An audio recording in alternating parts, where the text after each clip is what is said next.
إن الحمد لله نحمده ونستعينه ونستغفره ونعوذ بالله من شرور أنفسنا ومن سيئات أعمالنا من يهده الله فلا مضل له ومن يضلله فلا هادي له ونشهد أن لا إله إلا الله وحده لا شريك له ونشهد أن سيدنا وحبيبنا ومولانا محمدا عبد الله ورسوله صلى الله عليه وعلى آله وصحبه وسلم الذي أكمل الله به قصر النبوة أي ختم الله به النبوة وحكم لا نبي بعده وأعلن في القرآن بالبرهان أن محمدا صلى الله عليه وسلم خاتم النبيين والمرسلين الذي أرسله بالحق بشيرا ونذيرا وداعيا إلى الله بإذنه وسراجا منيرا فقد قال الله تعالى في كلامه المجيد والفرقان الحميد أعوذ بالله من الشيطان الرجيم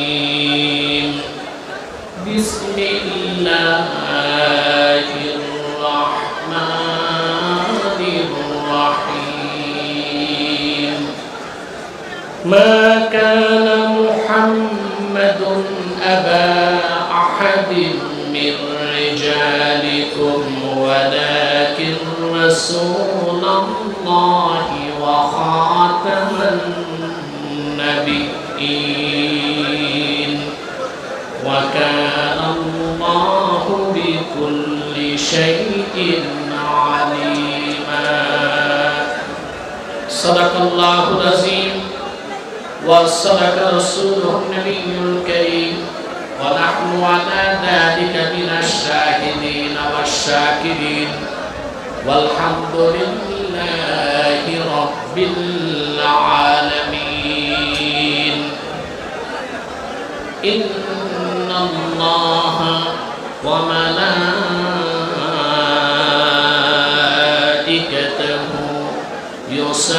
يصلون على النبي يا أيها الذين آمنوا صلوا عليه وسلموا تسليما اللهم صل على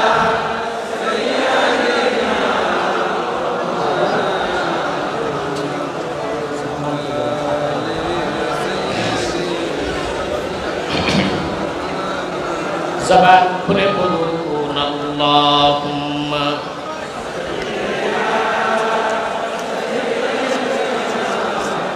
জি এদিকে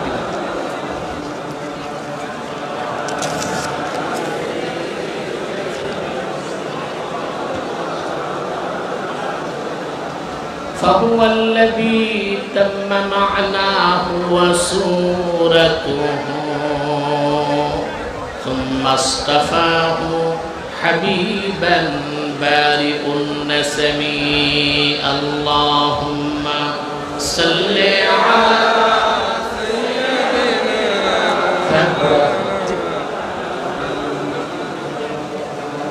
وعلى آله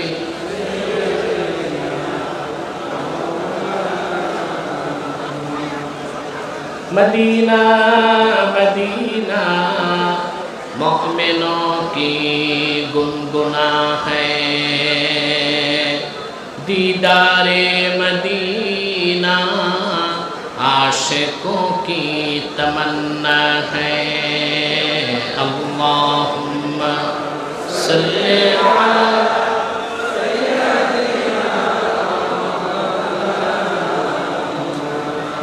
वअला आलि सय्यिदिना मौलाना मुहम्मद मुहम्मदुन रसूलुल्लाह सल्लल्लाहु अलैहि वसल्लम ख़तमल्लाहु बिहिन नबुव्वा व हकमा अल्ला नबिय्य बअदहु बलगल उला बिकमालिहि हसनत जमीअ खिसालिहि।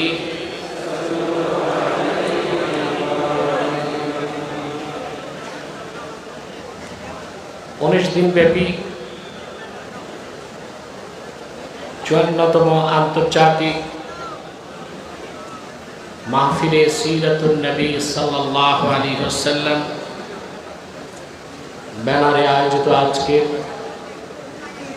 সমাপনী দিবস গত রাতে উপস্থিত সম্মানিত সভাপতি হাজারাত উলামায়ে কেরাম, তুলাবায়ে এজাম, দক্ষিণ চট্টগ্রামের বিভিন্ন প্রান্ত থেকে ছুটে আসা আমার ইমানদার দিনদার মুসলমান ভাই ও বন্ধুগণ, সকলকে আমার অন্তরের অন্তঃস্থল থেকে জ্ঞাপন করছি মোবারক, শুভেচ্ছা, অভিনন্দন। আজকের মাহফিলে যারা উপস্থিত হয়েছেন স্বেচ্ছায় সম্বন্ধে স্বতঃস্ফূর্তভাবে মনের আনন্দে শুধুমাত্র আল্লাহ তার হাবিবের রেজামন্দি হাসিল করার জন্যে, তাদের সকলকে আমার পক্ষ থেকে হৃদয় নিংড়ানো ভালোবাসা। সম্মানিত শুধু দক্ষিণ চট্টগ্রামের আধ্যাত্মিক জগতের উজ্জ্বল নক্ষত্র আশিকে রাসূল সাল্লাল্লাহু আলাইহি ওয়াসাল্লাম আল্লামা শাহ হাফেজ আহমদ শাহ সাহেব কেবলা রাহমাতুল্লাহি আলাইহি যে মাহফিল প্রতিষ্ঠা করে দিয়েছেন, 54 বছর পরে এই প্ল্যাটফর্ম একটি আন্তর্জাতিক প্ল্যাটফর্মে রূপ নিয়েছে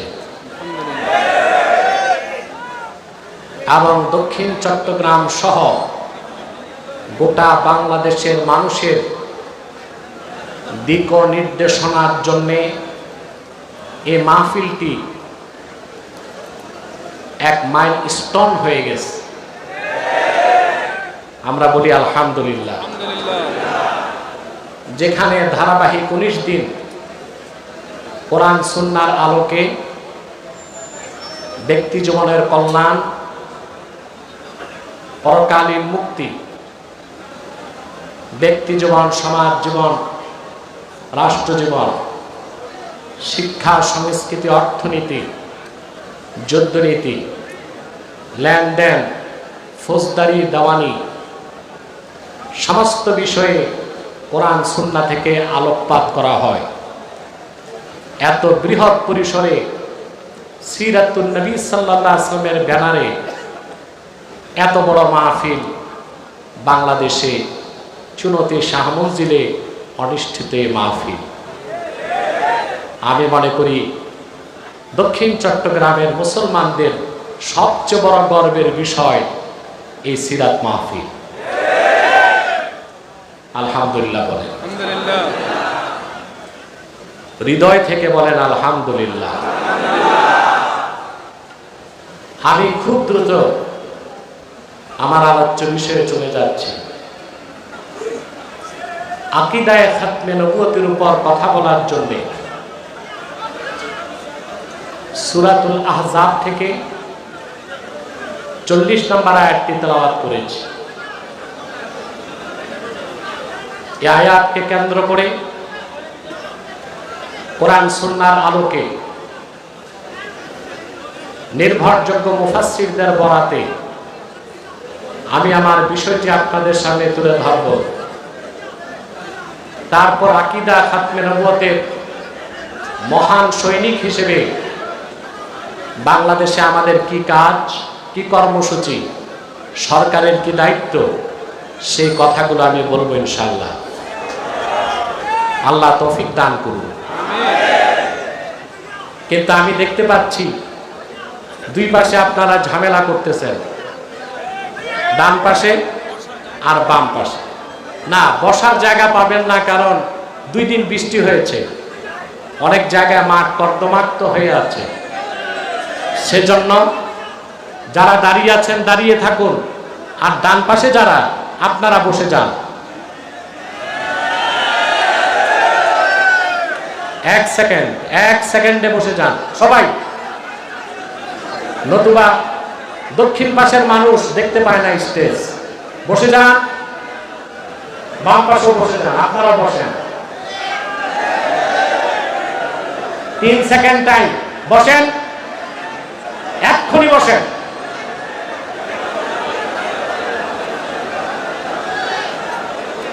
সম্মানিত সুধী,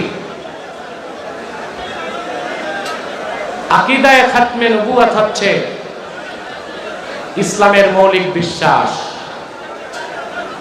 যে বিশ্বাস ছাড়া মানুষ মুসলিম হতে পারে না, মুমিন হতে পারে না। ঠিক কিনা? আল্লাহ তাআলা তার হাবিব মুহাম্মদ সাল্লাল্লাহু আলাইহি সাল্লামের সবচেয়ে বড় পরিচয় কোরআন কারীমে তুলে ধরেন সূরা আহজাব 40 নম্বর আয়াতে।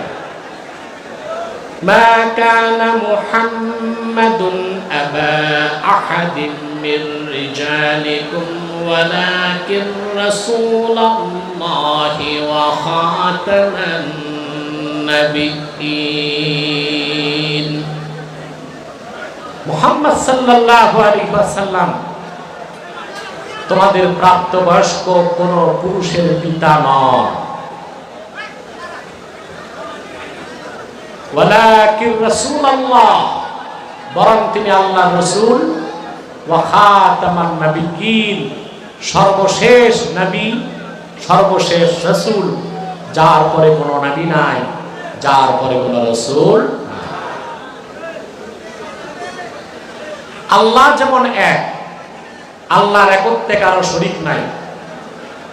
আল্লাহর হাবিব মুহাম্মদ সাল্লাল্লাহু আলাইহি সাল্লামের নবুয়ত ও রিসালাতেও কারো শরীক নাই। কথা বুঝতেছেন? আকীদা খাতমে নবুয়ত ইসলামের মৌলিক বিশ্বাস।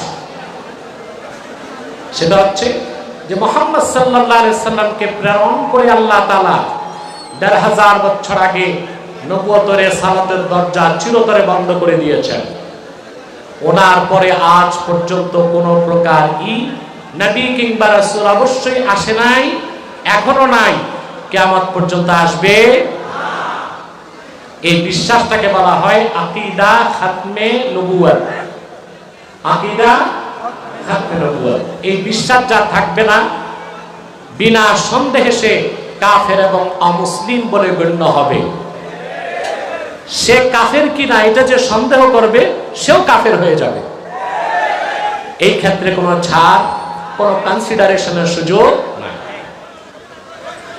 মুহাম্মদ সাল্লাল্লাহু আলাইহি ওয়াসাল্লাম আল্লাহর সর্বশেষ নবী ও রাসূল, এই কথাটা শুধু কোরআনের ঘোষণা নয়, বরং আদম থেকে ঈসা পর্যন্ত 1 লক্ষের উপর নবী রাসূল এই ঘোষণা দিয়েছেন।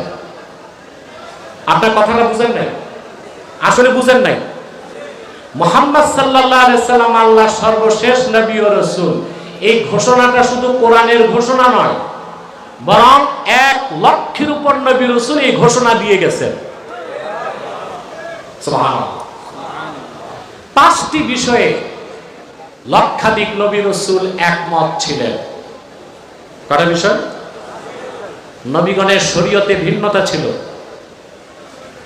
নবীগণের সংবিধানে ভিন্নতা ছিল, কিন্তু আদম থেকে ঈসা পর্যন্ত 1 লক্ষের উপর নবী রাসূল পয়গম্বরগণ 5টি বিষয়ে ঐকমত্য স্থাপন করেছিলেন। 5টা বিষয়ের দাওয়াত তারা সবাই দিয়েছেন। তার প্রথমটি হচ্ছে লা ইলাহা ইল্লাল্লাহ। সব নবী রাসূল এই ঘোষণা দিয়েছেন। আল্লাহ বলেন, আল্লাহ রাব্বুল আলামিন বলেন, আল্লাহর পক্ষ থেকে যত নবী এসেছেন, যত রাসূল এসেছেন, তাদের মৌলিক ঘোষণা ছিল, তারা বলেছেন আন আনযিরু আন্নাহু লা ইলাহা ইল্লা আনা ফাত্তাকুন। সমস্ত নবীগণ নিজ নিজ জাতিকে সতর্ক করেছেন, ঘোষণা করেছেন আল্লাহ ছাড়া কোনো মালিক নেই, ইলাহ নাই। সুবহানাল্লাহ। সকল নবীর কাছে আল্লাহর এই নির্দেশ ছিল, তোমরা সতর্ক করো মানুষকে, আল্লাহ ছাড়া কোনো ইলাহ নাই। আল্লাহ বলেছেন আমার আনুগত্য করো। এই যে আকীদাতুত তাওহীদ, আকীদাতুল ওয়াহদানিয়্যাহ, আল্লাহ এক, আল্লাহর করতে কারো শরীক নাই, এই ঘোষণা লক্ষাধিক নবী রাসূল দিয়েছেন। বলেন সুবহানাল্লাহ। দ্বিতীয় যে বিষয়ে লাখের উপর নবী রাসূলগণ একমত ছিলেন, তা হচ্ছে মুহাম্মাদুর রাসূলুল্লাহ ইমামুল মুরসালিন খাতামুন নবীন। মুহাম্মদ সাল্লাল্লাহু আলাইহি ওয়াসাল্লাম সমস্ত রাসূলগণের নেতা এবং তিনি সর্বশেষ নবী। আদম থেকে ঈসা রুহুল্লাহ পর্যন্ত 1 লক্ষের উপর নবী রাসূল এই ঘোষণা দিয়েছেন। সুবহানাল্লাহ বলবেন না? কয়টা বিষয় একমত ছিলেন? প্রথম হচ্ছে তাওহীদ। প্রথম কি? দ্বিতীয় যে বিষয়ে 1 লক্ষের উপর নবী রাসূল একমত ছিলেন, তা হচ্ছে আল্লাহর হাবিবের রিসালাত আর আকীদা খাতমে নবুয়ত। মুহাম্মদ সাল্লাল্লাহু আলাইহি সাল্লাম সমস্ত রাসূলগণের নেতা আর মুহাম্মদ সাল্লাল্লাহু আলাইহি সাল্লামই সর্বশেষ নবী। এই ঘোষণা শুধু ইসলামের নয়, এই ঘোষণা শুধু কোরআনের নয়, এই ঘোষণা দিয়েছে পূর্বে তাওরাত, দিয়েছে জাবুর, দিয়েছে ইনজিল, দিয়েছে 100-এর উপর সহিফা, দিয়েছেন 1 লক্ষের উপর নবী রাসূল। একমত ছিলেন সবাই। সুবহানাল্লাহ বলেন। এখন একটা প্রশ্ন আসে, সব নবী রাসূল আসলেন আগে আর আল্লাহর হাবিব আসলেন সবার পরে, ঘুমাচ্ছেন? আরে ভাই, আমি তো জোর করেও আগে নিতে পারি না মাইক, আমার টাইম সব সময় পিছনে থাকে। এটা কি আমাকে কষ্ট দেয় না বেশি মায়া করে? আমি জানি না, তা আপনাদেরকে তো জিন্দা থাকতে হবে। আমি মুর্দা মানুষকে ওয়াজ শোনাইতে পারি না। এখন প্রশ্ন হচ্ছে, সমস্ত নবী রাসূল আসলেন আগে, আল্লাহর হাবিব আসলেন সবার পরে, তো পূর্বের নবীরা জানলেন কেমনে মুহাম্মদ সাল্লাল্লাহু আলাইহি ওয়াসাল্লাম আল্লাহর শেষ নবী? প্রশ্ন আসে না? তাহলে এখানে প্রশ্ন আসে, মুহাম্মদ সাল্লাল্লাহু আলাইহি ওয়াসাল্লাম কখন থেকে নবী? এই প্রশ্নের উত্তর জানলেই ওই প্রশ্নের উত্তর পাওয়া যায়। মুহাম্মদ সাল্লাল্লাহু আলাইহি ওয়াসাল্লামের কাছে ১৫০০ বছর আগে জিবরিল আসার পরে, কোরআন নাজিলের পর ওনার নবুয়তের প্রকাশ ঘটেছে। কিন্তু তিনি তো নবী তখন, আদম ছিল মাটি যখন, আদমের কোনো এক্সিস্টেন্স ছিল না, অস্তিত্ব ছিল না, তখন থেকেই মুহাম্মদ সাল্লাল্লাহু আলাইহি ওয়াসাল্লাম আল্লাহর শেষ নবী। এবার হাদিস শুনেন। হাদিসটি বুখারী সহ 10 জন মুহাদ্দিস রওয়ায়াত করেছেন। দালাইলুন নবুওয়াত প্রথম খণ্ড 78 পৃষ্ঠার হাদিস, যেটা আল আজহার আল কাহিরা মিশরের ছাপ, প্রথম খণ্ড 78 পৃষ্ঠা। ওয়া আনিল ইরবাজ ইবনে সারিয়াতা সাহিবি রাসূলিল্লাহ সাল্লাল্লাহু আলাইহি ওয়াসাল্লাম يقول سمعت رسول الله صلى الله عليه وسلم إني عبد الله وخاتم النبيين ওয়া ইন্না আদামা লামুজাদিলুন ফি তিনাতিহি। ইরবাজ বিন সারিয়া বলেন, আমি আল্লাহর হাবিবের নূরের জবান থেকে শুনেছি, তিনি বলেন, আমি মুহাম্মদ আল্লাহর বান্দা এবং সর্বশেষ নবী তখন থেকে আদমের দেহ যখন ধুলায় গড়াগড়ি খাচ্ছিল, তার মানে আদম নামে কাউকে আল্লাহ যখন সৃষ্টি করেন নাই, তখন থেকে আমি আল্লাহর কাছে মুহাম্মদ আল্লাহর বান্দা এবং সর্বশেষ নবীর ঘোষণা পেয়েছি। সুবহানাল্লাহ। তবে রাসূলুল্লাহর নবুয়তের প্রকাশ ঘটেছে ১৫০০ বছর আগে, সরাসরি জিবরিল আসার পরে, কোরআন নাজিলের পরে। আল্লাহর হাবিবের বয়স যখন ছিল ৪০ বছর, ঠিক না? সেই জন্য এই কথা বলার সুযোগ নাই। আল্লাহর হাবিব ৪০ বছর বয়সের পর যা বলেছেন সেটাই আদর্শ, এর আগেরটা আদর্শ না। এটা নেহায়েত মূর্খ মানুষ ছাড়া কেউ বলতে পারে না। রাসূলুল্লাহর ৬৩ বছরের জিন্দেগি পুরাটাই ছিল মুবারক, মুনাওয়ার, সকল প্রশ্নের অতীত। রাসূলুল্লাহ সাল্লাল্লাহু আলাইহি সাল্লাম বাল্যকালে যে কাজ করেছেন সেটা আমাদের জন্য আদর্শ। জিবরিল আসার আগে যে কাজ করেছেন সেটা আমাদের জন্য আদর্শ। কারণ গোটা ৬৩ বছরের জিন্দেগিতে রাসূল করিম সাল্লাল্লাহু আলাইহি সাল্লাম মন গড়া কোনো কাজ করেন না। আপনারা জানেন রাসূল করিম সাল্লাল্লাহু আলাইহি ওয়াসাল্লাম জিবরিল আসার আগে গারে হেরাতে ৬ মাস আল্লাহর ইবাদত করছেন না? কথা বলেন। বুখারী শরীফে বলা হয়েছে ওটা ছিল তাহান্নুস। কি ছিল? তাহান্নুস। তাহান্নুস কি? তাআব্বুদুল লায়ালি যাওয়াতিল আদাদ। আল্লাহর হাবিব সাল্লাল্লাহু আলাইহি সাল্লাম গারে হেরাতে ক্রমাগত কয়েক রাত আল্লাহর ইবাদত করতেন। কয়েক রাত পর তিনি হযরত খাদিজার কাছে আসতেন। হযরত খাদিজা আল্লাহ রাসূলের জন্য জাত খাবার তৈরি করে দিতেন। রাসূলুল্লাহ নিয়ে চলে যেতেন গারে হেরায়, আবার কয়েক রাত ক্রমাগত আল্লাহর ইবাদত করতেন। এখন প্রশ্ন হচ্ছে, আল্লাহ রাসূল ওহী নাজিলের আগে যে ইবাদত করতেন, পূর্বের কোন নবী শরীয়ত মানতেন? প্রশ্ন আসে। আরে মিয়া, তোমরা কি মহিলা না পুরুষ? কথা বলেন।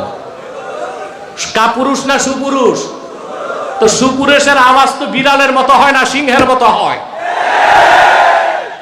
প্রশ্ন আসে না? কোরআন নাজিলার আগে রাসূলুল্লাহ কোন নবীর শরীয়ত মেনে ইবাদত করতেন? আসে প্রশ্ন। জবাব কি? আল্লামা বদরুদ্দিন আইনি বলেছেন বুখারী শরাতে, এটা 30টা উত্তর। কয়টা? 30টা উত্তর। 29টা একদিক, একটা উত্তর আরেক দিক। সেটা হচ্ছে ওয়া কানা ইয়াতাআব্বাদু বিমা ইউলকা ইলাইহি মিন নূরিল মারিফা। কোরআন নাজিলের আগেও রাসূলুল্লাহ সাল্লাল্লাহু আলাইহি সাল্লাম পূর্বের কোন নবীর শরীয়ত মানতেন না, কারণ তিনি তো নবীগণের নবী ছিলেন। আল্লাহ সরাসরি ওহী নাজিলের আগেও রাসূলুল্লাহর কাছে অন্তরে মারিফতের নূর পাঠিয়ে দিতেন। সেই মোতাবেক রাসূলুল্লাহ আল্লাহর ইবাদত করতেন।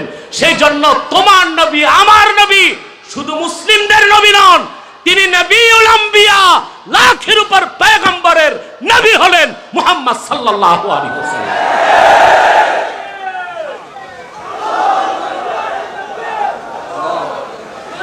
সেজন্য আমার ভাইয়েরা, এক মাহফিলে বসছেন, এটা মেলা না, হাসাহাসি করবেন না, একদম চুপচাপ, ধৈর্য আদব রক্ষা করতে হবে।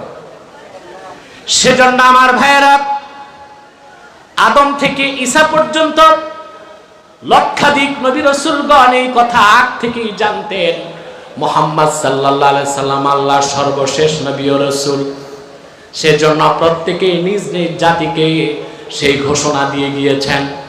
তাহলে প্রশ্ন করি, বলুন তো, লাখের উপর নবী রাসূলগণ কয়টা বিষয়ে একমত ছিলেন? আরো জোরে। তার প্রথমটি হচ্ছে আল্লাহর তাওহীদ। সমস্ত নবী রাসূলগণ প্রথম যে প্রচার করেছেন তা হচ্ছে লা ইলাহা ইল্লাল্লাহ। ইল্লাল্লাহ, আল্লাহ ছাড়া কোনো ইলাহ, এটা তাওহীদ। আল্লাহ আখির উপর নবী রাসূলগণ দ্বিতীয় যে বিষয়ে একমত ছিলেন তা হচ্ছে মুহাম্মদ সাল্লাল্লাহু আলাইহি সাল্লাম আল্লাহর সর্বশেষ নবী ও রাসূল। সুবহানাল্লাহ বলেন। সুবহানাল্লাহ। কয়টা বিষয়?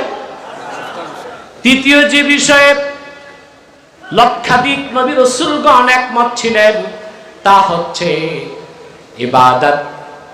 সেটা কি? আকীদাতুল ওয়াহদানিয়া, আকীদা খাতমে নবুওয়াত। 3 নাম্বার হচ্ছে ইবাদত। লক্ষাধিক নবী রাসূলগণ তৃতীয় যে বিষয়ে একমত ছিলেন তা হচ্ছে ইবাদত লিল্লাহি ওয়াহদা। ইবাদত হবে একমাত্র আল্লাহর জন্য। কার জন্য? যারা বলেন কার জন্য? আল্লাহ। ফাঁকে দিয়ে একটা কথা আমাকে বলতে হচ্ছে, বলবো? শোনার ধৈর্য আছে? আল্লাহর ইবাদত কি শুধু নামাজ, রোজা, হজ, যাকাত? ইমতিসালুল আওয়ামির ওয়া ইজতিনাবুন নাওয়াহি। কোরআন সুন্নাহর সব হুকুম মানা, সব নিষেধ ছাড়া। সেই হুকুম মানা আর নিষেধ ছাড়া শুধু নামাজ, রোজা, হজ, যাকাতে না, লেনদেনে, অর্থনীতিতেও চলবে, সমাজনীতিতেও চলবে, রাষ্ট্র ব্যবস্থায়, আইন আদালতে, সংবিধান রচনায়, আইন তৈরিতে। আমরা সুদীর্ঘ 16 বছর নাস্তিক্যবাদ, ভারতের আধিপত্যবাদ আর পশ্চিমাদের এজেন্ডা বাস্তবায়ন করে যারা সেকুলার বাংলাদেশ করতে চেয়েছিল, হাজারো মুসলমানের আলেম ওলামার রক্তের বিনিময়ে সেই ফেসিবাদ, স্বৈরাচার, নাস্তিক্যবাদকে বাংলাদেশ থেকে নির্বাসিত করেছি। কিন্তু মুসলমান আজও আমরা সংখ্যা মুক্ত নই। আমাদেরকে স্পষ্ট করা হচ্ছে না বর্তমানে যারা অন্তর্বর্তী সরকারের দায়িত্ব নিয়েছে তারা এখন স্পষ্ট করছে না সংবিধান রচনায় ইসলামপন্থীরা থাকবে কি থাকবে না, স্পষ্ট করতে হবে।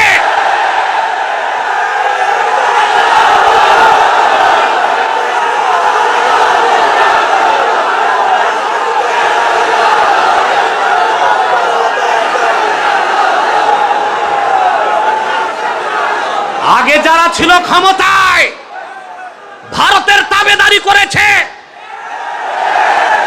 রয়ের প্রেসক্রিপশনে চলেছে, জাতি তাদের নির্বাসিত করেছে। এখন যারা আছে সবার সমালোচনা করছি না, তবে তাদের মধ্যে কেউ আছে লেফটিস্ট, কেউ অ্যাথিস্ট, কেউ নাস্তিক, কেউ সমকামী, কেউ পশ্চিমাদের দালাল। যদি 14 কোটি মুসলমানের প্রতিনিধি আলেমদেরকে ছাড়া সংবিধান পুনর্গঠন করা হয়, জাতি তা মেনে নিবে না।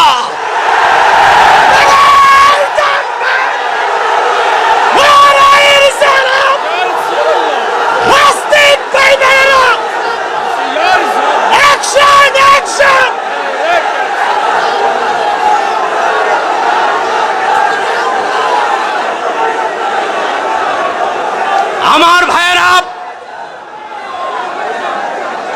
বুদ্ধিজীবীদের পক্ষ থেকে বলা হচ্ছে, বসেন, বুদ্ধিজীবীদের পক্ষ থেকে বলা হচ্ছে নতুন বাংলাদেশের কোন আদর্শ থাকবে না, রাষ্ট্রের পলিসি থাকবে, আদর্শ থাকবে না।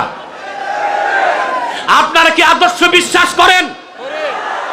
আল্লাহর হাবিবের আদর্শকে আমরা বিশ্বাস করি, কার্ল মার্কসের আদর্শে বিশ্বাস করি না, লেনিনের আদর্শে বিশ্বাস করি না, আব্রাহাম লিঙ্কনের আদর্শে বিশ্বাস করি না। রাসূলুল্লাহ যে আদর্শে শিক্ষা দিয়েছেন সেই আদর্শের ভিত্তিতে নতুন বাংলাদেশ গড়তে হবে, নতুবা বিপ্লবের জবাবে আরেকবার বিপ্লব হবে।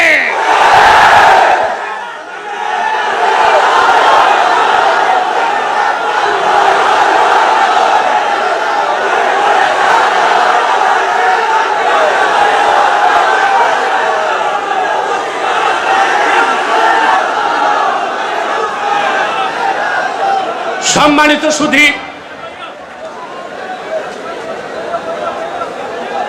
বলা হয় ছাত্র আর সমন্বয়করা যা বলে তাই শুনবে, নাবালেগ বাচ্চারা বুঝে কি?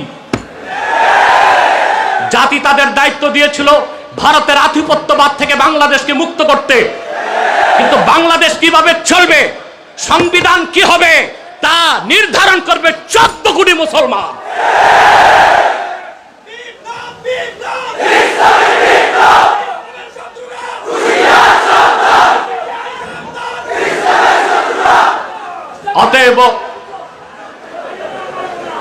অতএব ইবাদত হচ্ছে শুধু নামাজ রোজা হজ যাকাত নয়। ইবাদত হচ্ছে আইন আদালতে, সংবিধান রচনায়, আইন প্রণয়নে, ফৌজদারিতে, দেওয়ানিতে, ব্যাংকে, অর্থনীতিতে, সমাজনীতিতে, রাষ্ট্রনীতিতে, সব জায়গায় শরীয়তের হুকুম কি তা মানতে হবে, নিষেধ কি তা ছাড়তে হবে। তাহলে আমরা কি আদর্শ মুক্ত বাংলাদেশ চাই না আদর্শ ভিত্তিক বাংলাদেশ চাই?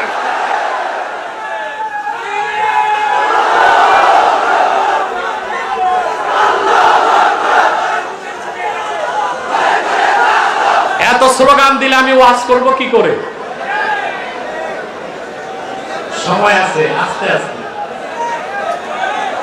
সম্মানিত সুধী, তাহলে লক্ষাধিক নবী রাসূলগণ তৃতীয় যে বিষয়ে একমত ছিলেন তার নাম কি? ইবাদত। আল ইবাদা লিল্লাহি ওয়াহদা। ইবাদত হবে কার? সুবহানাল্লাহ। চতুর্থ যে বিষয়ে লক্ষাধিক নবী রাসূলগণ একমত ছিলেন তা হচ্ছে ঈমান বিল আখিরাত।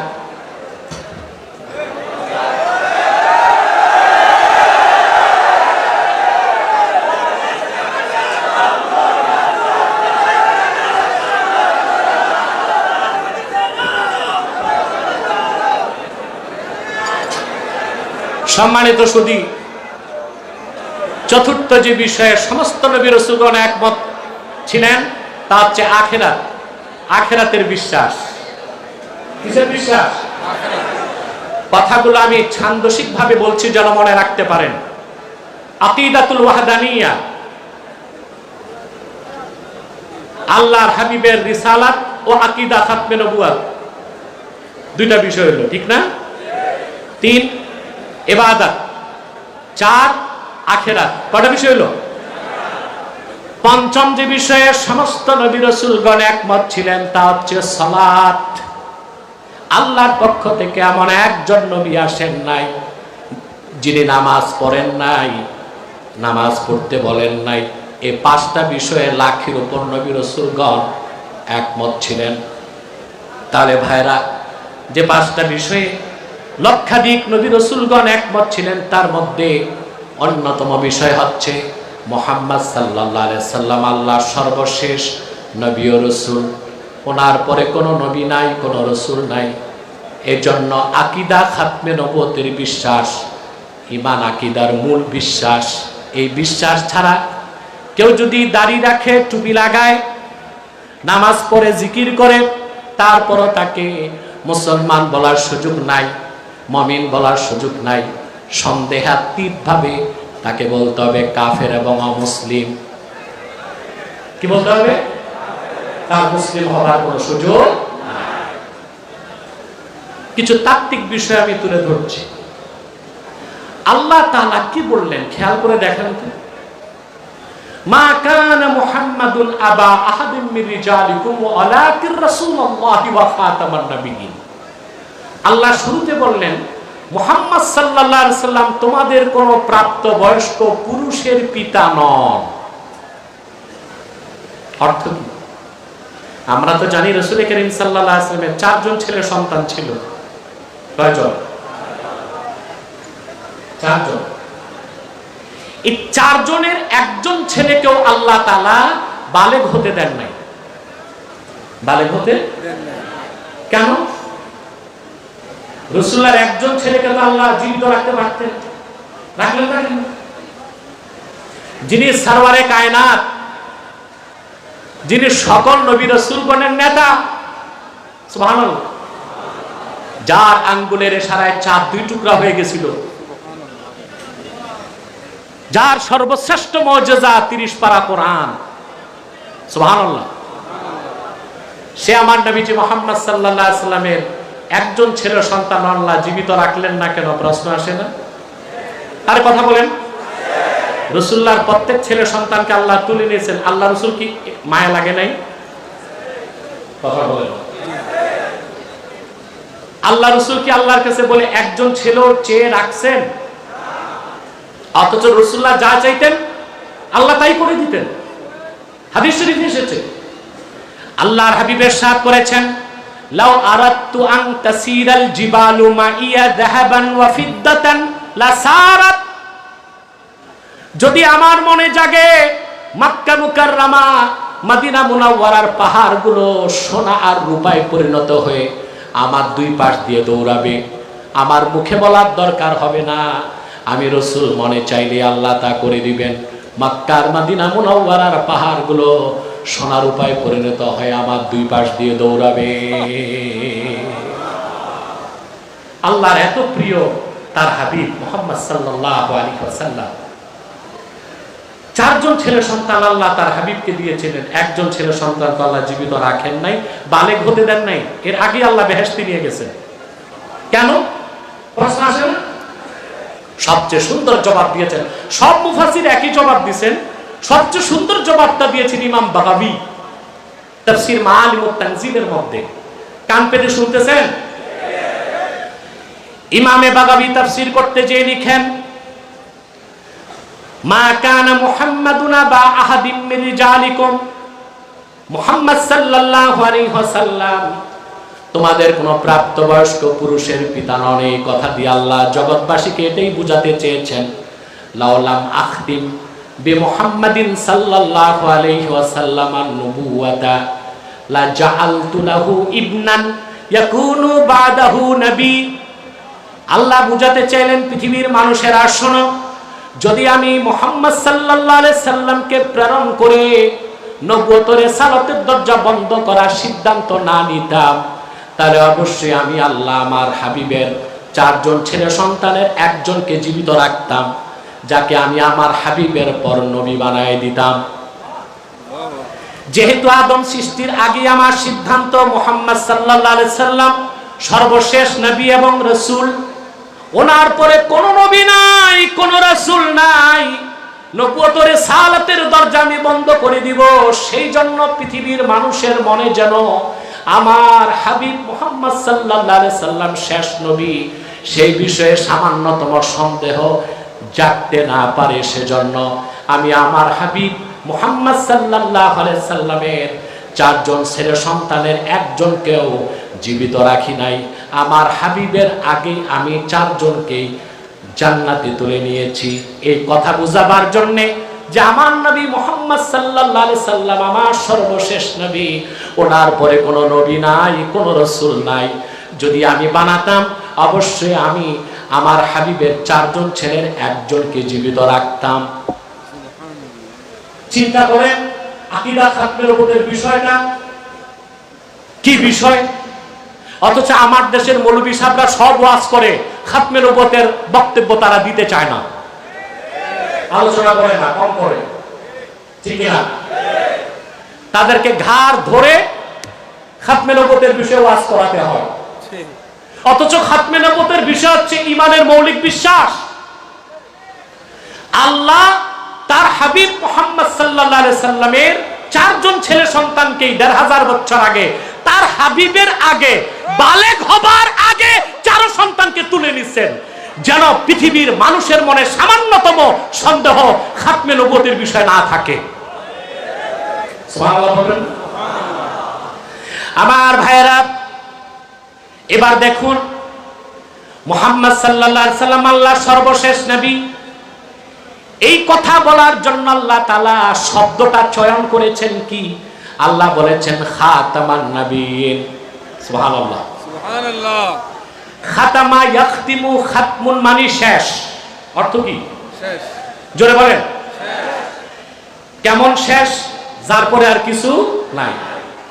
কোরআন শরীফে আল্লাহ তাআলা, এই মিয়া সাহেব, বাম দিকে তোমাদের অ্যালার্জি বেশি হচ্ছে, আমাকে দেখতেই হবে এমন তো কথা নাই, আওয়াজ শুনলেই তো হয়।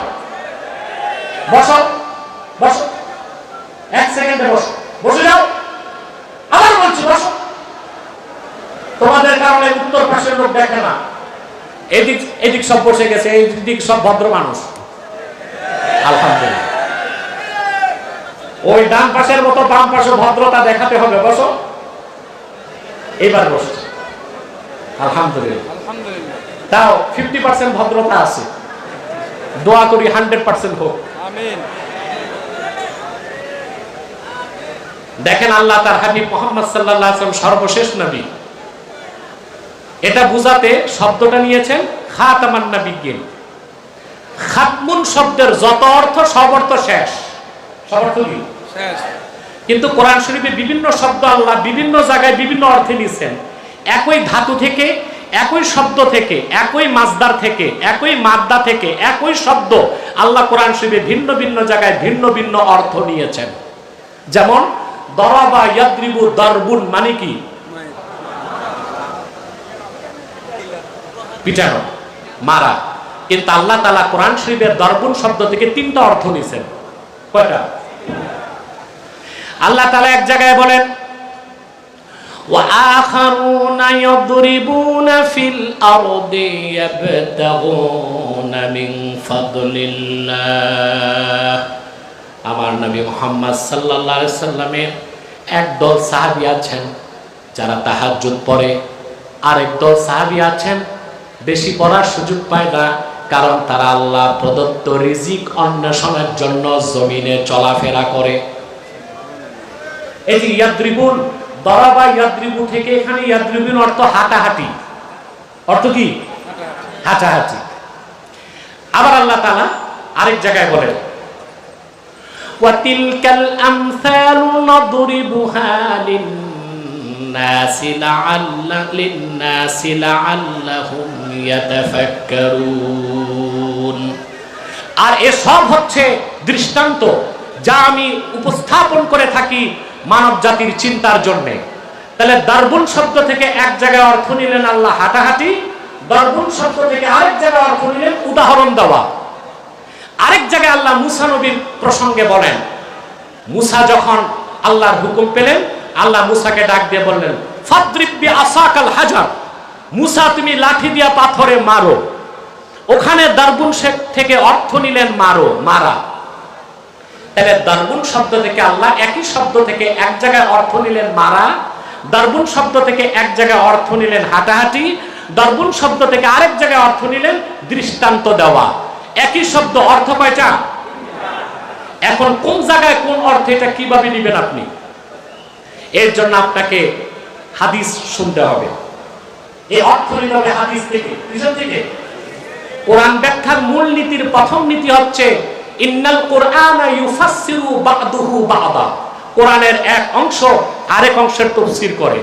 দ্বিতীয় মূল নীতি হচ্ছে তাফসীরুল কুরআন বিল আহাদিস, কোরআনের তাফসীর করতে হবে হাদিস দিয়ে।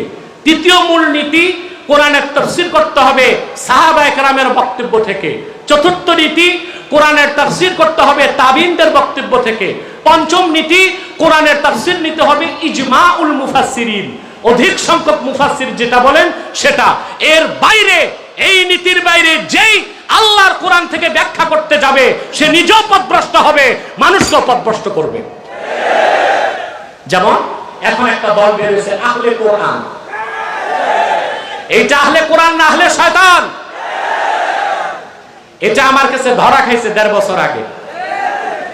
আপনারা দেখছেন না? ডক্টর আব্দুল কাদের সাহেব বলছে আপনার কাছে ধরা খাওয়ার আগে আমার কাছে আসছিল।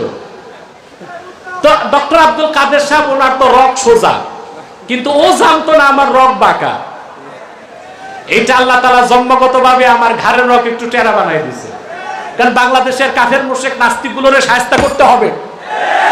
দরবেশি দিয়ে আর সুফিগিরি দিয়ে কাজ হবে না। আর তথাকথিত মোটিভেশনাল বক্তা যারা ওই যে আপনার চ্যানেলে বসে বসে মিষ্টি মিষ্টি ওয়াজ করে, ওগুলো দিয়া কাফের মুশরিক রামবাম নাস্তিক ঠিক করা যায় না, ঠিক কিনা? ওগুলা ভিন্ন কাজ। এখন তো অনেক বক্তা মোটিভেশনাল স্পিচ, তারপরে মিষ্টি মিষ্টি কথা, সবাই ঠিক, ঝোপ বুঝে কোপ মারো, বৃষ্টি দেখে ছাতা ধরো। আগে ফেসিবাদের সাথেও ছিল দোস্তি, এখন যারা আসছে এদের সাথেও দোস্তি। এরা হচ্ছে ধান্দাবাজ মৌলবী। জাতির পক্ষে এরা কখনো কথা বলে নাই, বলবে না। শিরক কুফরের বিরুদ্ধে কোনোদিন কথা বলে নাই, বলার মতো সাহসটুকুন তাদের না। আমাদেরকে নসিহত খয়রাত করে, একটু ঠান্ডা মাথায় বলা যায় না কথা বলে। কুকুর ঠিক করতে মুগুর লাগে। তো তোমরা তোমাদের ঠান্ডাবাজি নিয়ে বসে থাকো, ওইটা দেখতে গেলে বাংলাদেশ রসাতলে যাবে। তো এই যে আহলে কোরআন দাবিদার, এটা আমার কাছে গেছে, আপনার ভিডিও দেখেছেন। আমার মনে হয় বাংলা ভাষায় কথা বলে এরকম কোটি কোটি মানুষ দেখছে।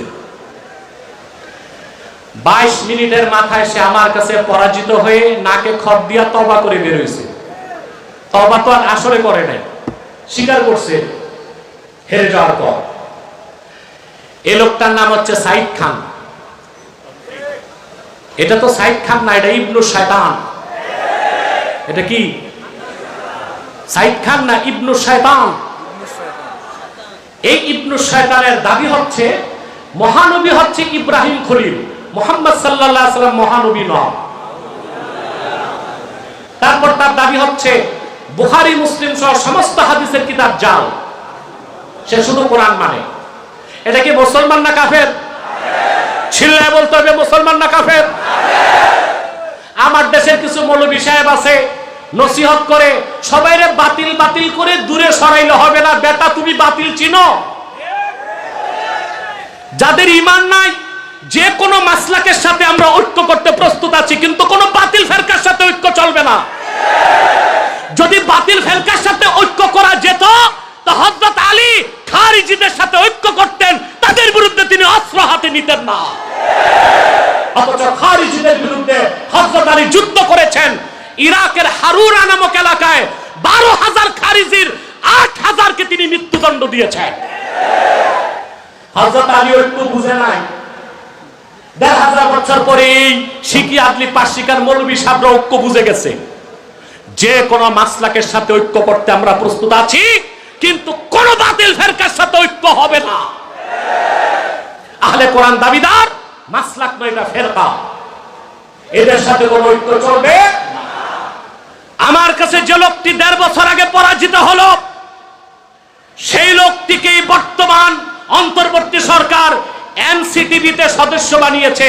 পাঠ্যপুস্তক সংশোধন করার যে কমিটি, সেখানে তার নাম এসেছে। এরপরে তাও কি ইসলাম ধর্ম বই সংশোধনের দায়িত্ব দিয়েছে তাকে। যার ঈমান না, ইসলাম চিনে না, তার দিয়েছে দায়িত্ব ইসলাম ধর্ম বই সংশোধন করা। আপনারা পাননি এগুলো? এটা কি উচিত হয়েছে? এটা কি বৈষম্য হয়েছে না বৈষম্য বিরোধী কাজ হয়েছে? তো যে কোঠার জন্য, যে বৈষম্য মুক্ত বাংলাদেশ গড়তে এত রক্ত, এত জীবন ঝরেছে, এত প্রাণ ঝরেছে, বাংলাদেশে হাজার হাজার মাদ্রাসা আছে, ইসলামিক স্কলার আছে, আলেম ওলামা আছে, তাদের কাউকে এনসিটিভিতে সদস্য না বানায়া কুখ্যাত কাফের, নাস্তিক, বেঈমান, সমকামীদেরকে কেন সদস্য বানানো হয়েছে? ইউনূস সাহেবের কাছে তার জবাব চাই আমি জনতার ময়দান থেকে।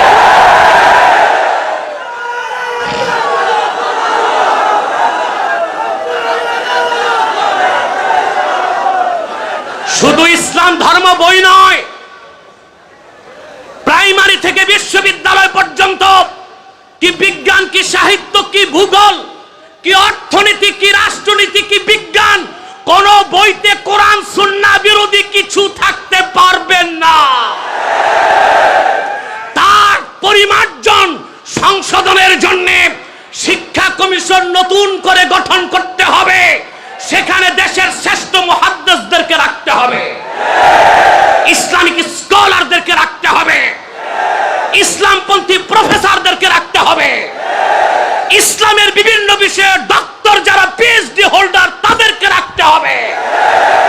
বিগত 15 বছরে ফেসিবাদী হাসিনা বিবর্তনবাদ ঢুকিয়েছে পাঠ্য বইতে, ট্রান্সজেন্ডারের বিষয় ঢুকিয়েছে, সমকামিতার বিষয় ঢুকিয়েছে, নাচ গান বেহায়াপনা ঢুকিয়েছে।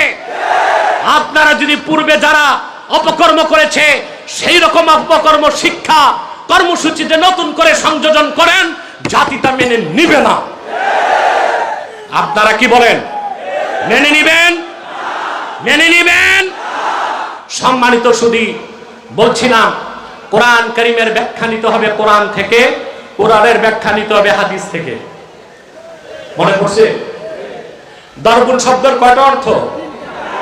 কোথায় কি অর্থ নির্ধারণ করবে কে? হাদিস। কে করবে? শুধু লোকাল জানলে চলবে। কিন্তু আমার ভাইয়েরা, আল্লাহ তাআলা তার হাবিব মুহাম্মদ সাল্লাল্লাহু আলাইহি ওয়াসাল্লামের সর্বশেষ হওয়া সর্বশেষ নবী ও রাসূল মুহাম্মদ সাল্লাল্লাহু আলাইহি ওয়াসাল্লাম, সেই কথাটি বলতে যে আল্লাহ তাআলা শব্দটা নিয়েছেন খাতামান নবিয়্যিন। আর খাতকুন শব্দের যত অর্থ লোকাতে খুঁজবেন তার একটাই অর্থ শেষ। অর্থ কি? শেষ। কিন্তু খাতমুন শব্দের অর্থ করছেন খাতেম, অর্থ সিল। খাতেম কি? সিল। মাখতুম অর্থে ইসমে মাফউল থেকে, ইসমে ফাইল থেকে, খাতাম খাতিম, দুই ধরনের এরা, বুঝলেন?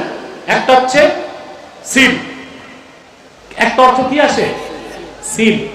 এখন দেখুন, যেমন কোরআন কারীমে আল্লাহ তাআলা শুরুতেই বলেছেন, সূরা বাকারাতে এই শব্দটি এনেছেন। আল্লাহ পাক বলেন, খাতামাল্লাহু আলা কুলুবিহিম ওয়া আলা সামইহিম ওয়া আলা আবসারিহিম গিশাওয়া ওয়া লাহুম আযাবুন আযীম।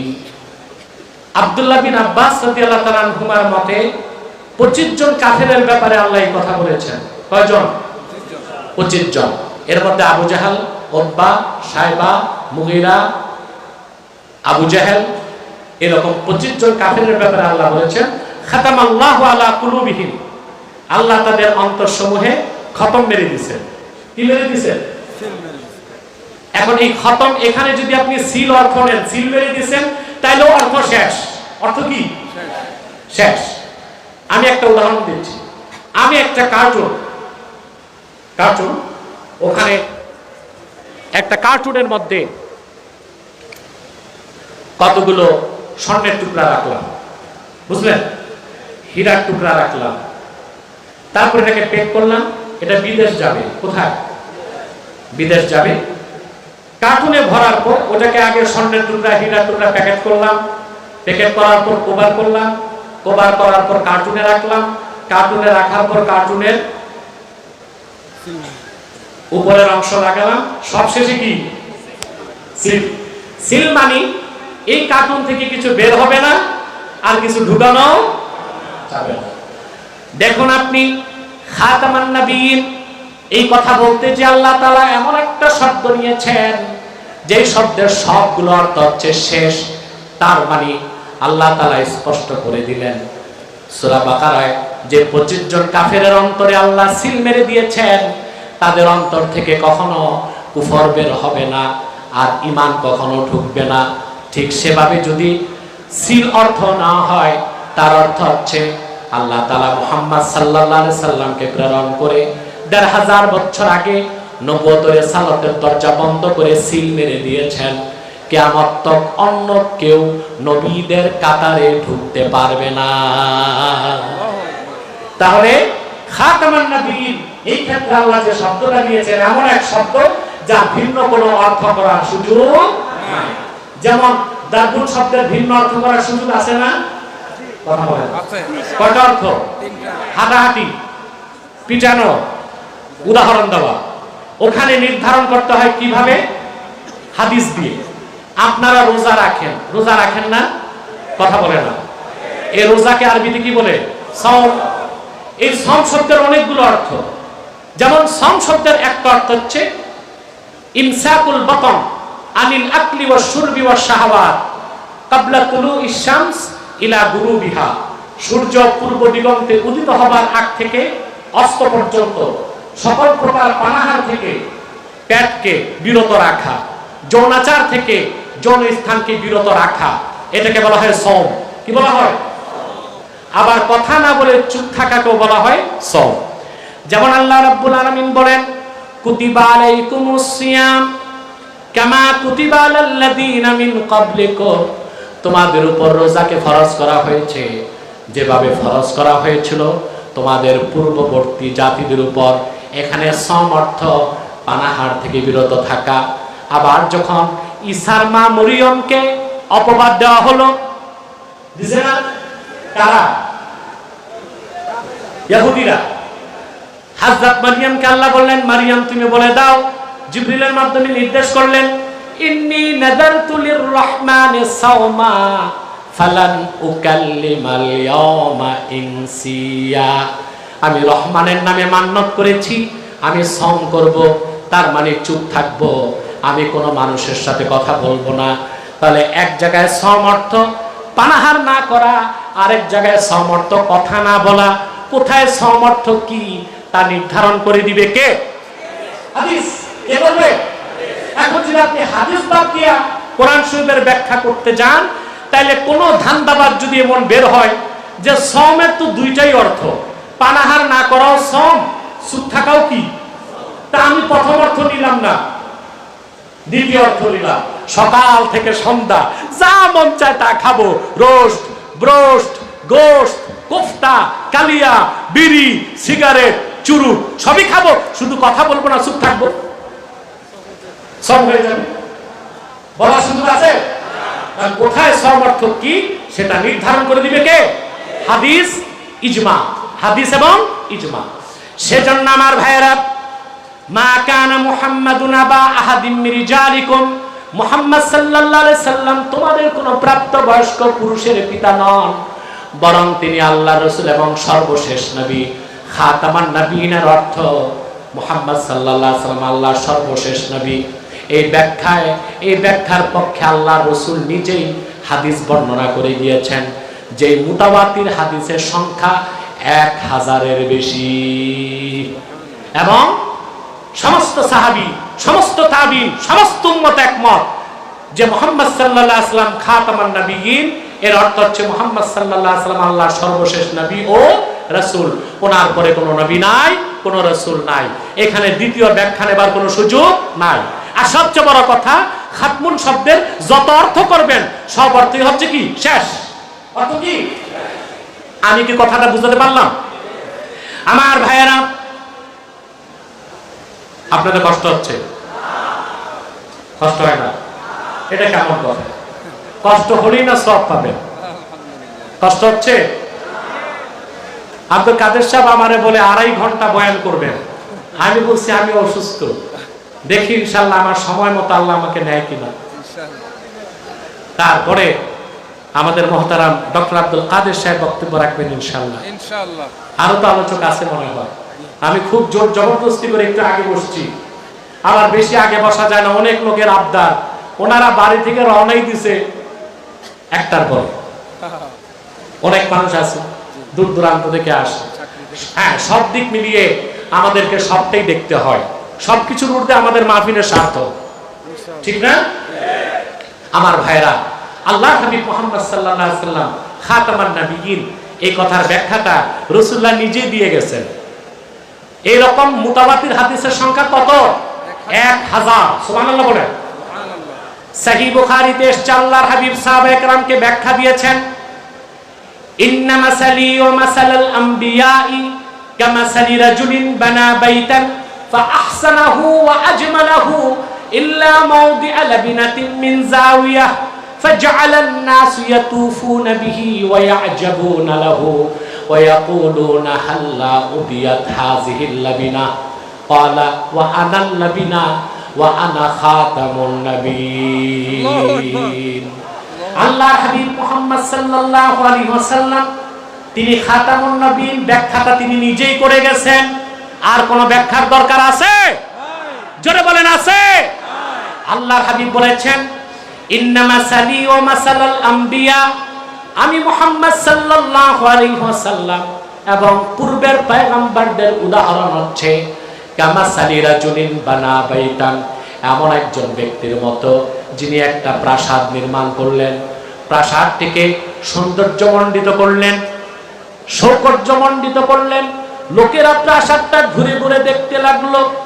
তারপর তারা বলতে লাগলো, এত সুন্দর প্রাসাদ, এত সৌকর্যমণ্ডিত প্রাসাদ, কিন্তু একটা ইট কেন বাকি রইল?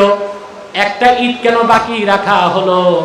আল্লাহর হাবিব বলেছেন, আল্লাহ তাআলা আদম থেকে ঈসা পর্যন্ত লাখের উপর নবীর মাধ্যমে নবুয়তের যে প্রাসাদ নির্মাণ করেছেন, সেই নবুয়তের প্রাসাদে একটা ইট বাকি ছিল। আর সেই ইট হচ্ছে নবুয়তের প্রাসাদের সর্বশেষ ইট। আমি মুহাম্মদ সাল্লাল্লাহু আলাইহি ওয়াসাল্লাম আমাকে প্রেরণ করে আল্লাহ তাআলা নবুয়তের প্রাসাদকে পরিসমাপ্ত করেছেন, শেষ করেছেন। বলেন সুবহানাল্লাহ, আর জোরে বলেন সুবহানাল্লাহ। অন্য ব্যাখ্যানের সুযোগ আছে। পূর্বে নবীর পরে নবী আসতেন তিনটা কারণে। কয়টা কারণে? জোরে বলেন। তিনটা কারণে। এর মধ্যে একটা কারণ হচ্ছে পূর্বের সব নবীরা ছিলেন আঞ্চলিক নবী। কি নবী? এই জন্য এক এলাকায় এক নবী আসলে আরেক এলাকার জন্য আরেক নবী প্রয়োজন হতো। আল্লাহ নবীর পরে নবী পাঠাতেন। তোমার নবী আমার নবী বিশ্ব নবী মুহাম্মদ সাল্লাল্লাহু আলাইহি ওয়াসাল্লাম, তিনি কি শুধু আরবদের নবী ছিলেন না গোটা মানব জাতির নবী? তিনি যে ইসলাম দিয়েছেন শুধু আরবের জন্য না সবার জন্য? আজকে আবার আরেক বুদ্ধিজীবীর আমদানি হয়েছে। পুরান পাগলের ভাত নাই, নতুন পাগল আসছে ঢাকা বিশ্ববিদ্যালয়ে। আমি নামটা বললাম না। তার সাদা কুর্তা, সাদা সালোয়ার, কিম্ভুত কিমাকার টুপি, এত লম্বা দাড়ি আর মোচ, ঠোঁট ঢেকে আছে, দাঁত কয়টা গণার উপায় নাই। পিছনে সরস্বতীর মূর্তি, সামনে লালনের বেহালা। চিনছেন আপনারা? এই বুদ্ধিজীবী আবার বলতেছে ঢাকা বিশ্ববিদ্যালয়ে এই যত সমন্বয়ক আছে তাদের ব্রেন ধোলাই করে সে বলতেছে আরবের ইসলাম বাংলাদেশে চলবে না। তা সে কি আর মুসলমান রইল? কথা বলেন। আপনারা বলেন আমি কথায় কথায় কাফের বলি। এই কথা যে বলছে আরবের ইসলাম চলবে না, সে মুসলমান না কাফের? তা আরবের ইসলামের বাইরে তো ইসলাম নাই। কোন পাগল যদি বলে আমি মক্কার হজ চাই না, তো মক্কা ছাড়া তো হজ নাই। কোন পাগল যদি বলে আমি মক্কার জমজম চাই না, মক্কার জমজম ছাড়া তো আর জমজম নাই। কোন পাগল যদি বলে আমি আরশে আজিমের অধিপতি আল্লাহকে মানি না, আরশে আজিমের অধিপতি আল্লাহ ছাড়া তো আর আল্লাহ নাই, ইলাহ নাই, তাহলে আরবের ইসলামই তো ইসলাম, এর বাইরে তো কোনো ইসলাম নাই। ওনারা বলে সুফিবাদী ইসলাম। এটা কোনটা জানেন?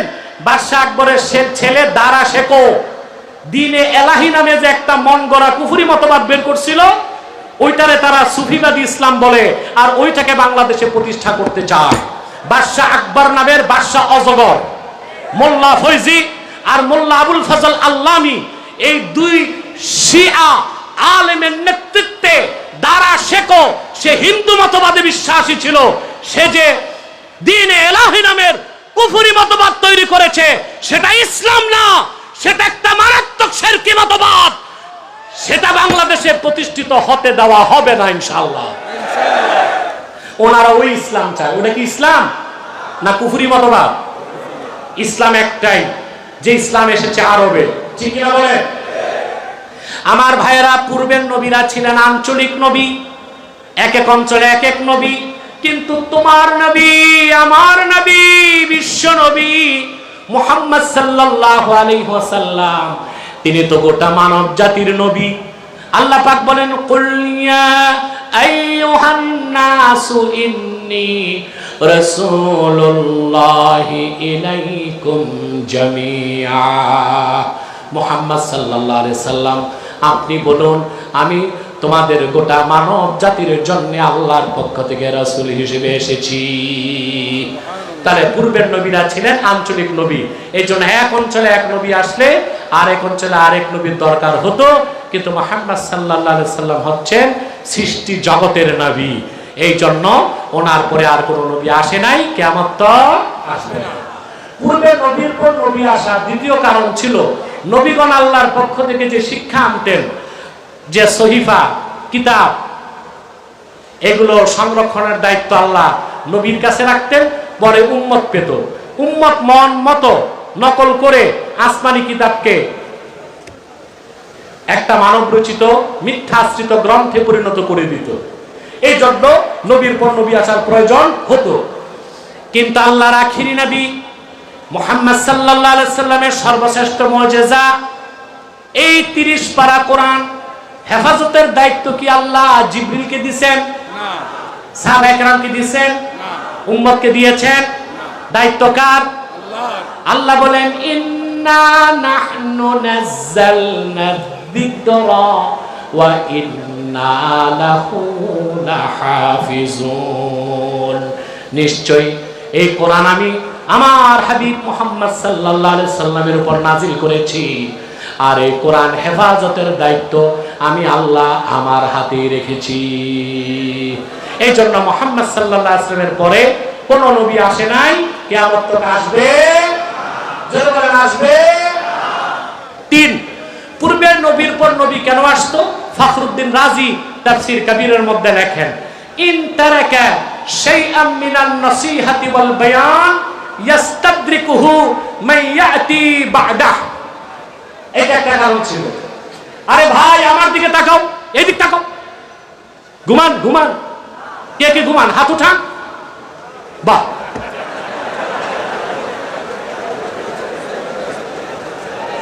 এই মানুষগুলোর ওয়াজ না শোনায়া গাছপালার ওয়াজ শোনাইলে ভালো, তবে সংখ্যায় খুব কম। এত মানুষের মধ্যে 2-4-10 জন এরকম থাকতেই পারে। আল্লাহ তাদের হুঁশ ফিরায় দেয়, বলেন আল্লাহুম্মা আমিন। পূর্বে নবীর পরে নবী কেন আসতো? ইন তারাকা শাইআন মিনান নসিহাতি ওয়াল বায়ান ইয়াস্তাদরিকুহু মান ইয়াতি বা'দা। কোন একজন নবী, নবীর পর নবী আসতো, তো পূর্বের নবী জীবন বিধান বা শরীয়তের ক্ষেত্রে বা দ্বীনের ক্ষেত্রে যা বাকি রেখে যেতেন, আরেক নবীর দরকার হইতো বাকি অংশ প্রচার করতে, এই জন্য নবীর পরে নবী আসতো। কিন্তু মুহাম্মদ সাল্লাল্লাহু আলাইহি ওয়াসাল্লাম ১৫০০ বছর আগে আল্লাহর পক্ষ থেকে পরিপূর্ণ দ্বীন আমাদেরকে উপহার দিয়েছেন, কিছুই তো বাকি রেখে যান নাই। বাকি রেখে গেছেন রাসূলুল্লাহ, কিছু বাকি রেখে গেছেন। আল্লাহর হাবিব সাল্লাল্লাহু আলাইহি ওয়াসাল্লাম 23 বছর দিনের দাওয়াত দিলেন। বিদায় হজ্জ যখন আরাফার ময়দানে আসলেন, রাসূলুল্লাহর সামনে 1 লক্ষের উপর সাহাবী দাঁড়ায় ছিলেন। কোন বর্ণনায় 1,24,000, কোন বর্ণনায় 1,40,000 সাহাবী দাঁড়ায় ছিলেন। যারা 1,24,000 বলেছেন তারা নারী আর শিশুদেরকে বাদ দিয়েছেন, যারা 1,40,000 বলেছেন তারা নারী আর শিশুদেরকেও গণনায় ধরেছেন। কথা বুঝতেছেন? আসর নামাজের শেষ সময়, দিনটা ছিল আরাফার দিন, মাগরিব নামাজের কিছু আগে আল্লাহর হাবিব আরাফার ময়দানে দাঁড়িয়েছিলেন। এমন সময় জিবরিল চূড়ান্ত ঘোষণা আনলেন। আল্লাহ ঘোষণা করলেন, আল ইয়াউমা আকমালতু লাকুম দীনাকুম ওয়া আতমামতু আলাইকুম নি'মাতি ওয়া রাদিতু লাকুমুল ইসলাম দীনা। মানব জাতি লাখের উপর নবী রাসূল হাজার হাজার বছর দ্বীনের দাওয়াত দিয়েছে, আমি দ্বীন পরিপূর্ণ করি নাই। কিন্তু আমার হাবিব মুহাম্মদ সাল্লাল্লাহু আলাইহি ওয়াসাল্লাম 23 বছর দ্বীনের দাওয়াত দিয়েছেন। আমি মুহাম্মদ সাল্লাল্লাহু আলাইহি সাল্লামের রক্ত ঝরা দ্বীন ইসলামকে তোমাদের জন্য পরিপূর্ণ করে দিলাম, তোমাদের উপর আমার নিয়ামতকে পরিসমাপ্ত করলাম। শুধু তাই নয়, ওয়া রাদিতু লাকুমুল ইসলাম দীনা, শুধুমাত্র আমি মুহাম্মদ সাল্লাল্লাহু আলাইহি ওয়াসাল্লামের দ্বীনকে সন্তুষ্ট চিত্তে মনোনীত করলাম। আল্লাহর হাবিব কিছু বাকি রেখে গেছেন, সেজন্য পরিপূর্ণ করে গেছেন ১৫০০ বছর আগে। সেজন্য আল্লাহর হাবিবের পরে কোন নবী রাসূল আসে নাই, কিয়ামত পর্যন্ত আসবে না। এটি হচ্ছে আকীদা খাতমে নবুয়ত। এই বিশ্বাস যাদের থাকবে না, যার বা যাদের থাকবে না, সে বা তারা মুসলমান হতে পারে না। এই জন্য আকীদা খাতমে নবুয়তের অস্বীকারী যারা, তারা সবচেয়ে বড় কাফের এবং অমুসলিম। ঠিক কিনা বলেন? সিদ্দিক আকবর রাদিয়াল্লাহু তাআলা আনহুর জামানায় ইয়ামানে মুসাইলামাতুল কাজ্জাব নামে এক শয়তান নবী দাবি করছিল না? সাহাবায়ে কেরাম তখন কি করছেন? মিটিং মিছিল করছেন। কথা বলেন, মিটিং মিছিল করছেন না তরবারি দিয়ে ফয়সালা করছেন? জোরে বলতে হবে। যারা আজকে আমাদেরকে নসিহত খয়রাত করে, কাদিয়ানীদের বিরুদ্ধে আপনারা এত কঠোর আন্দোলন করেন কেন? ইসলামী শরিয়া মোতাবেক কাদিয়ানীরা শুধু অমুসলিম না, তারা জিন্দিক, তাদের উপর মৃত্যুদণ্ড ওয়াজিব। সেখানে আমরা মৃত্যুদণ্ড দাবি না করে শুধু ছোট্ট একটা দাবি করতেছি, শুধু দাবি করতেছে অমুসলিম ঘোষণা করো। যদি তোমরা আমাদের সাথে বাড়াবাড়ি করো তা আমরা আর অমুসলিম ঘোষণার দাবির আগে মৃত্যুদণ্ডের ঘোষণা করব। বুঝেন নাই? তা আবু বকর সিদ্দিক রাদিয়াল্লাহু তাআলা আনহুর জামানায় যখন মুসাইলামাতুল কাজ্জাব নবুয়ত দাবি করছে, সাহাবায়ে কেরাম মিছিল করছেন, কথা বলে না, মিটিং করছেন, তরবারি দিয়ে ফয়সালা করছেন। আবু বকর রাদিয়াল্লাহু তাআলা আনহু খালেদ সাইফুল্লাহর নেতৃত্বে 30,000 সাহাবীকে প্রেরণ করলেন মিথ্যা নবুয়তের দাবিদার মুসাইলামাতুল কাজ্জাবকে হত্যা করার জন্য। মুসলমান, আমি আপনাদেরকে একটা তথ্য দিয়ে যাচ্ছি। আল্লাহর হাবিবের নূরের জামানায় যতগুলো যুদ্ধ হয়েছে, জুয়ুস, বুউস, সারিয়া, গাজওয়া, প্রায় 80টার কাছাকাছি। গাজওয়া হয়েছে 27টা, কিন্তু সারিয়া, জুয়ুস এবং বুউস সব মিলিয়ে প্রায় 80টার কাছাকাছি। রাসূলুল্লাহ নূরের জামানায় 80টির মতো যুদ্ধে ইসলামের পক্ষে আর বিপক্ষে মোট মানুষ নিহত হয়েছিল মাত্র 1018 জন। কিন্তু যেই দিন শুধুমাত্র মুসাইলামাতুল কাজ্জাব, আকীদা খাতমে নবুয়তের অস্বীকারী মুসাইলামাতুল কাজ্জাব ও তার অনুসারীদের বিরুদ্ধে খালেদ সাইফুল্লাহর নেতৃত্বে সিদ্দিক আকবর বাহিনী প্রেরণ করলেন, ইতিহাস সাক্ষ্য দেয় সেই একদিনের যুদ্ধে মিথ্যা নবুয়তের দাবিদার মুসাইলামাকে হত্যা করতে যে 2400 সাহাবী জীবন উৎসর্গ করেছেন। কত? 2400 সাহাবী। তার মধ্যে 700 ছিলেন কোরআনের হাফেজ সাহাবী। দ্রুত হযরত উসমান পরবর্তীতে কোরআন কারীম লিপিবদ্ধ করে সারা দুনিয়ায় ছড়িয়ে দিতে চাইলেন যে এক যুদ্ধেই 700 হাফেজ সাহাবী শহীদ হয়ে গেছে, তাহলে কোরআন হেফাজত হবে কেমন করে? মুসলমান, আপনাদের কাছে আমার প্রশ্ন, তাহলে স্পষ্ট বোঝা যাচ্ছে খাতমে নবুয়তের জিহাদ সবচেয়ে বড় জিহাদ, খাতমে নবুয়তের আন্দোলন সবচেয়ে বড় আন্দোলন। আমি করজোড়ে অনুরোধ করব, আমার দেশে যারা ইসলামী রাজনীতি করেন, আপনারা দ্রুত ম্যানিফেস্টোতে ঘোষণা দিন, যদি আপনারা জাতীয় সংসদে সংখ্যাগরিষ্ঠতা নিয়ে যেতে পারেন, কাদিয়ানীদেরকে অমুসলিম ঘোষণা করবেন আপনারা। যেই ইসলামী দল এই ঘোষণা দিবে, সারা বাংলাদেশের মুসলমান তাদেরকে ভোট দিয়ে সংসদে পাঠিয়ে দিবে। এটা আপনারা চান? জোরে বলেন, এটা আপনারা চান? মনে রাখবেন আমার কথা, যতদিন পর্যন্ত কাদিয়ানীদেরকে অমুসলিম ঘোষণার দাবি রাষ্ট্রীয়ভাবে আদায় করে বাংলাদেশকে কলঙ্ক মুক্ত করতে না পারবেন, ততদিন পর্যন্ত বাংলাদেশে শরিয়া রাষ্ট্র প্রতিষ্ঠা সম্ভব হবে না। আমি তো আজকে 24 বছর বাংলাদেশের মানুষকে ওয়াজ শোনাই। আমার পলিটিক্যাল লেকচারগুলো আপনারা শুনেছেন। আমি 6 বছর আগে, 7 বছর আগে, 4 বছর আগে, হাসিনার পতনের আগে যা বলেছি, আপনারা মিল পান নাই? কথা বলেন, পান নাই? এই কথাটাও লিখে রাখতে পারেন, যতদিন আপনারা রাষ্ট্রীয়ভাবে কাদিয়ানীদেরকে অমুসলিম ঘোষণা না করবেন, ততদিন পর্যন্ত শরিয়া রাষ্ট্র বাংলাদেশে করা সম্ভব হবে না। যুগে যুগে মুসাইলামার পরে যারাই নবুয়তের দাবি করেছে, উম্মতের মুসলমানেরা মিছিল মিটিং করে নাই, তরবারি দিয়ে তাদের হিসাব নিছে। সবচেয়ে দুঃখ পরিতাপের বিষয়, আমার আল্লাহ ও নূর নবীজি মুহাম্মদ সাল্লাল্লাহু আলাইহি সাল্লামের ইসলাম ও কোরআনের হাজার হাজার হাজার বছর পরে ইংরেজ আমলে ভারতের কুখ্যাত পাঞ্জাবের কুখ্যাত গুরুদাসপুরের কুখ্যাত কাদিয়ানে ইংরেজদের পা চাটা গোলাম এক শয়তান নবুয়ত দাবি করছে। শয়তানটার নাম ছিল মির্জা গোলাম আহমদ কাদিয়ানি। সাবধান, তাকে গোলাম আহমদ বলা যাবে না, কারণ সে ছিল ইংরেজদের পা চাটা গোলাম, কুখ্যাত কাফের। আর কাফের কখনো গোলাম আহমদ এর গোলাম হতে পারে না। কাদিয়ানের কাজ্জাব ছিল কুখ্যাত কাফের, সে গোলাম আহমদ এর গোলাম ছিল না, সে ছিল কুখ্যাত শয়তানের গোলাম। কাদিয়ানের কাজ্জাব মিথ্যা নবুয়তের দাবিদার মির্জা গোলাম শয়তান কাদিয়ানির উপর গজব এসেছে 1908 সালে।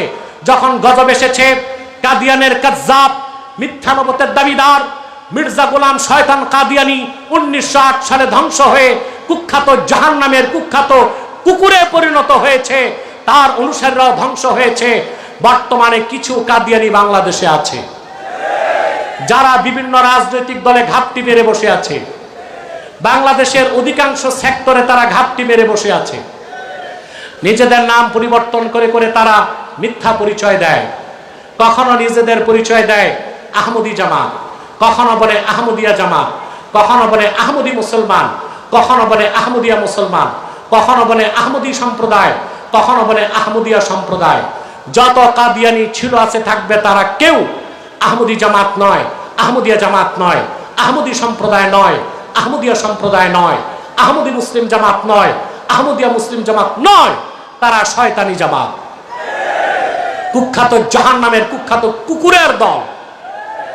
আমাদের সকল দলের একটাই দাবি, আমাদের সকল দলের একটাই দাবি, আপনারা জানেন 2013 সালে শাপলা চত্বরে অসংখ্য আলেম হাফেজ শাহাদাত বরণ করেছিল। যদি 13 সালের 5ই মে আলেমরা রক্ত না দিত, তাহলে কোটা বিরোধী আন্দোলন 11 বছর পরে সফল হতে পারত না। রক্ত দিয়েছে ওলামায়ে কেরাম। বাংলাদেশে কত মানুষ ফাঁসিতে ঝুলেছে, কত মানুষ কারাগারের অন্ধ। আপনারা কত মানুষ কেন, বাংলাদেশের কিংবদন্তি আলেম আল্লামা সাইদিকে অন্ধকার কুঠুরিতে বন্দী রেখে 14ই আগস্ট গত বছর ইনজেকশন প্রয়োগ করে তাকে হত্যা করা হয়েছে। আপনারা জানেন, আপনারা সাইদি সাহেবের বক্তব্য শুনেছেন। প্যারেড ময়দানে তিনি কাদিয়ানি কাফেরদের বিরুদ্ধে সবচেয়ে বলিষ্ঠ কণ্ঠে বক্তব্য দিতেন, শোনেন নাই?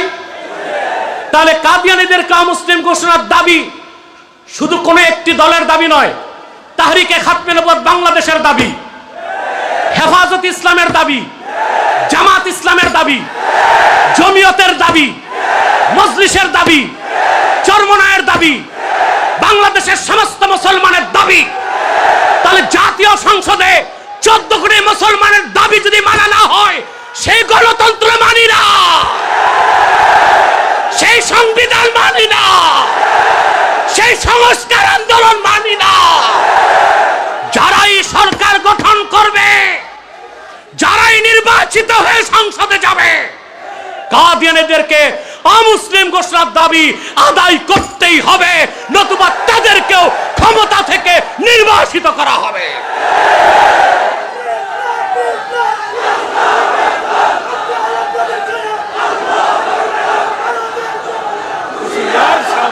আমার ভাইয়েরা, যে কথা বলছিলাম, শয়তান কাদিয়ানীরা অমুসলিম এবং কাফের।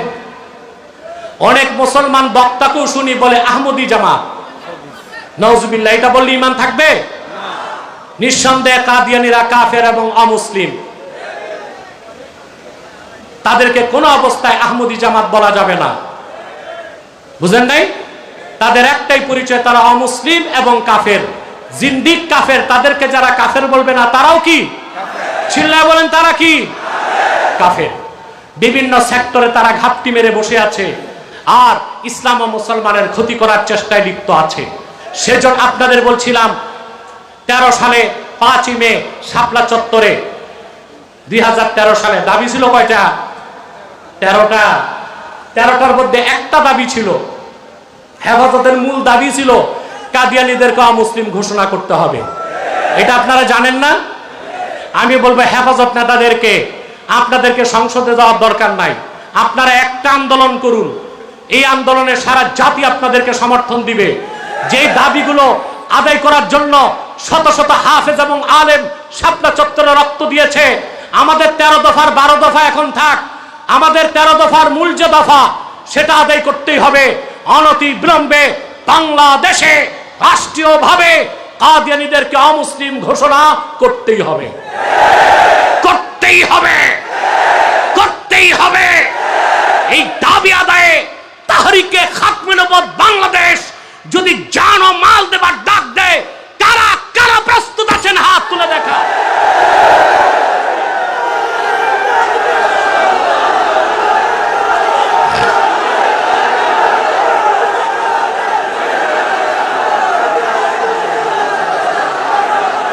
সম্মানিত সুধী, বসুন।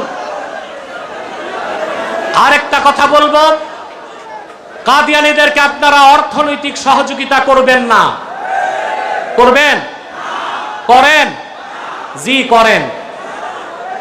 প্রাণ কোম্পানির যত জিনিস তাদের, সেজান কোম্পানির জুস তাদের, RFL এর পণ্যগুলো তাদের, ডেলি স্টার, কালের কণ্ঠ, প্রথম আলো এগুলো তাদের। এগুলো ধরবেন না, কিনবেন না, বেচবেন না। প্রথম আলো এটা শুধু ইসলাম ও মুসলমানের শত্রু না, এটা হচ্ছে বাংলাদেশের শত্রু। এই বসেন, বসে যান। এটা বাংলাদেশের শত্রু।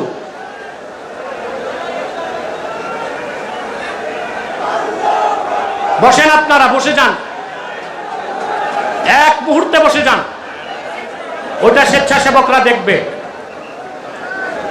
বসেন, ওই ঝামেলাটা স্বেচ্ছাসেবকরা দেখবে, আপনারা বসেন। তাহলে আমার দিকে তাকান। এই প্রথম আলো হচ্ছে ইসলামের শত্রু, মুসলমানের শত্রু, বাংলাদেশেরও শত্রু। এটা আপনারা জানেন, সবাই জানেন এটা। অতএব কাদিয়ানীদের পণ্যদ্রব্যগুলো ধরবেন না, কিনবেন না, বেচবেন না। রাজি আছেন? রাজি আছেন? বিদায় লগ্নে আরেকটা কথা বলবো, কোন অবস্থায় আরেকটি বিষয়, আরেকটি অমুসলিম সম্প্রদায় আমাদের সার্বভৌমত্বে আঘাত করতে চাচ্ছে। আরেকটি, আপনারা বসেন। আমাদের সাবেক এমপি শাহজাহান ভাই এসেছেন, আলহামদুলিল্লাহ। আমরা তাকে স্টেজে স্বাগত জানাই। বসেন, আমরা তাকে স্টেজে স্বাগত জানাই। তিনি এসেছেন, তিনি ইনশাল্লাহ আপনাদের সাথে কুশল বিনিময় করবেন ইনশাল্লাহ। বয়সের ভারে এখন তিনি নুজ্জ, দীর্ঘকাল তিনি নির্যাতিত হয়েছেন, নিপীড়িত হয়েছেন, ঠিক না? আমরা তার জন্য দোয়া করব, আল্লাহ সুবহানাহু ওয়া তাআলা তাকে যেন দ্বীনের পক্ষে কাজ করার তৌফিক দান করেন। বলুন আল্লাহুম্মা আমিন। সম্মানিত সুধী, আরেকটা মুসলিম সম্প্রদায় আমাদের বিরুদ্ধে কাজ করছে, এটা হচ্ছে খ্রিস্টান মিশনারি, যারা পার্বত্য চট্টগ্রামে, খাগড়াছড়িতে সহিংসতা করছে। এই খ্রিস্টান মিশনারি চাচ্ছে পার্বত্য চট্টগ্রামকে ছিন্ন করে একটা খ্রিস্টান রাষ্ট্র বানাতে। এক সাগর রক্তের বিনিময়েও খ্রিস্টানদের মিশনারি বাস্তবায়ন করতে দেওয়া হবে না বাংলাদেশ। রাজি আছেন? যদি বাংলাদেশের স্বাধীনতা রক্ষায় মার্কিন এজেন্ডাকে রুখে দেবার জন্য পার্বত্য চট্টগ্রাম রক্ষায় জিহাদের ডাক আসে, সেনাবাহিনীর সাথে কাঁধে কাঁধ মিলিয়ে বাংলাদেশি মুসলমান জিহাদ করতে প্রস্তুত আছে।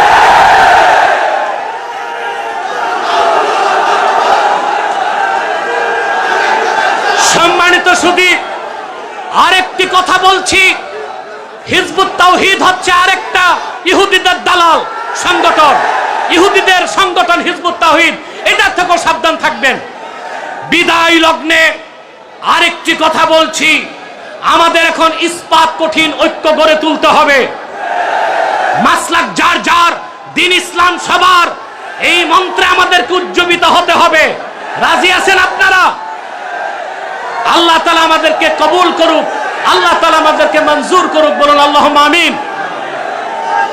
ওয়া আখির দাওয়ানা আনিল হামদুলিল্লাহি রাব্বিল আলামিন। ওয়াসসালামু আলাইকুম ওয়া রাহমাতুল্লাহি তাআলা ওয়া বারাকাতুহু।